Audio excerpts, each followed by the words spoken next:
and set my password. Now, if we want to save time in provisioning virtual machines, so the installation of WK8 R22 is complete. So as we typically would with a Windows 2008 install, we get prompted to change our user password. So I'm just going to go ahead and click OK and set my password. Now, if we want to save time in provisioning virtual machines in the future, what we really want to do is, rather than starting from an ISO every time of the OS install media, is get a virtual machine set up exactly the way we want and then duplicate it. Get VMware tools installed, get whatever customizations we want to have made installed, and so on. So as you can see, I've got quite a bit of video lag on my system. This is exacerbated by the fact that I don't have VMware tools installed, but I also am running a virtual machine inside a virtual machine inside of a virtual machine. So it's going to be imperative that we get VMware tools installed as quickly as possible so that we get virtualization optimized drivers. So if I want to do that, now that I'm logged in here, if we go take a quick look at Device Manager, we'll see that we've got various generic devices loaded and maybe a few other things that it doesn't have a driver for because we haven't installed VMware tools yet. So I'm going to open the Server Manager, and then from Diagnostics, I'm just going to go ahead and open Device Manager. So you can see that we've got a base system device that's not recognized, and then other than that, everything looks okay. I mean, there's no problems, but you can see that we're running like a standard VGA graphics adapter, and we're not necessarily doing anything very special in terms of any of the other system devices or anything. It's very important the VMware Tools gets installed, not just for that video driver, but for the VMware Tools service, for example, and the various other functions that are put in by some of the system drivers and so on, for things like the balloon driver to function correctly. The hosts really need to be able to interact with the VM, and the VM Tools service is how they do that. So it's really not just a user convenience issue. It's very important that it gets done for all of your VMs. I'm going to hit Control-Alt to release my mouse out of that window. And then inside my VM menu, if I go to Guest, you'll notice we have an option, Install Upgrade VMware Tools. So you see it just inserts a virtual CD image. If you've already got a CD mounted, then it's going to potentially interfere with that. So we might have to unmount what we already had. So I'm just going to go ahead and run the setup, and VMware Tools gets installed. There's nothing really to do during the installation. It's all pretty straightforward. So it popped up. I'm just going to go ahead and click Next. We can choose to do a complete or custom install. Basically, if you're moving between, say, ESXi Server and VMware Workstation, maybe people are going to create virtual machines in Workstation and upload them to ESXi, then it would be a good idea to install the complete package. Otherwise, you can just do the typical. But you know what? It really doesn't hurt to install the complete package, and it might make it easier for troubleshooting purposes if you have everything you need for integration with VMware Workstation. Really not a complicated installation in any way, but very important that it occur and that all that stuff's available. When that's done, we're going to require a reboot. In the future, if we want to upgrade the VM tools, we could rerun this process, or again, as I was saying, then we can go into the properties of the VM and have it check every time the power is cycled for changes to VM tools and have them installed and rebooted automatically. So it's going to make your downtime longer. It's not an instantaneous process, but it's something that'll happen automatically when you were already down anyway. Might as well get some other useful things accomplished. One of the things you're going to notice is that a virtual machine typically is going to have a much faster restart than a physical machine. And all of the time that we normally waste for post processes and, BIOS banners and initialization processes go very, very quickly, and you don't really even see any of that. I mean, it still happens, but you don't see it. So if you do want to manipulate those devices, there's ways to access them through the BIOS and things like that. It just means that maybe maintenance of our virtual machines is going to be easier to do, and we can get things done with smaller maintenance windows and less downtime.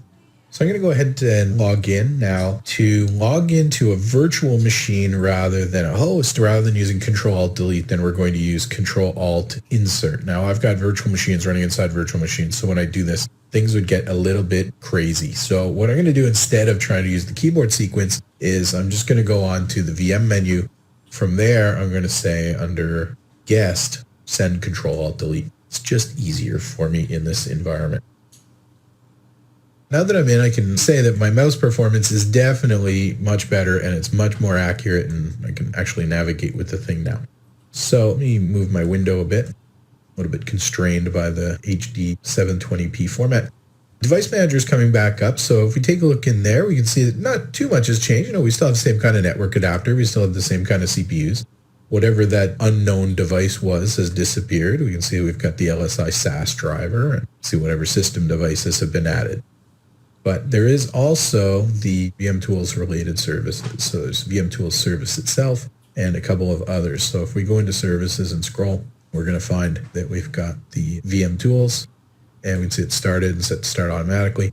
It has the ability to run as local system. Now you might say, well, I don't want that, and it's, just syncing my time or something like that. But it's very, very important that VMtools has effectively full control of that virtual machine. It does a lot of sneaky things in order to get the virtual machine's operating system to do what the host wants it to. So for resource management and everything to work properly, it's very important that VMtools runs with absolutely high privileges. So even though you might have a policy that says services are supposed to run as local service or network service, which are very low privilege accounts, VMtools has to have high privileges. So we'll leave that as is. This really applies to all services in Windows, not just to VMtools, but if we say for whatever reason that VMtools service stops, that we want it to be recovered by restarting the service or maybe even restarting the virtual machine. When you get into VMware HA, if you have an HA cluster, HA can also monitor and heartbeat with the VMtools service, and if it doesn't detect VMtools service running, can actually coordinate the restart of that virtual machine.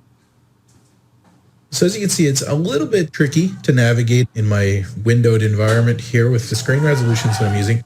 So what I might find is easier is to go full screen with this virtual machine. Your video performance is definitely going to be better. And also, well, you're going to not have to deal with all those scroll bars and everything. So I'm just going to go and enter full screen. And that's going to adapt the resolution automatically for me. So you'll see we have a bit of a status bar, which we can pin up here to help remind us what machine we're connected to. We can also go in now and access the VMtools system tray icon. So if you click on the arrows here down by the clock, you'll see that we've got a VMtools icon. You want to make sure VMtools is installed, and every time you log into a virtual machine, it's kind of nice if that would just appear where we'd be able to see it. As part of customizing our VM load, let's change various things. So I'm going to just right-click in the system tray and say Customize Notification Icons. And you know what? I don't really use that Action Center. I do want to know if the network is up. I don't really care about sound, and I do care very much about VMware Tools. So I'm going to say to always show the icon and its notifications. You can even maybe do that for the Safe Remove Hardware Wizard if you like.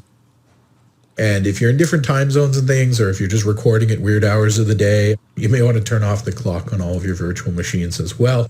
You can set other icons to be off here too. So there we go. And now I've got it always available to me here. I can easily see at a glance when I log into this machine that it has VMware Tools at least. And then if I go and right click on that, I can say about VMware Tools, I can get its details. And it tells me whether the service is running. So I don't actually have to go into Windows Services to make sure that it's running, because of course you could have the little icon installed in your system tray, but if the service is not running, then it's not doing what it needs to do. So this gives us a pretty good idea of what it looks like to install VMtools and what it gives us. You could remove it through Add and Remove Programs in Control Panel, but there's no real reason to do that. So I'm just going to go ahead and log off of my desktop. So if I use Control-Alt-Enter, I can take it out of full screen mode. And I can go ahead and close this console, and that's not going to close the virtual machine or anything. If you've used VMware Workstation, it would, but on ESXi,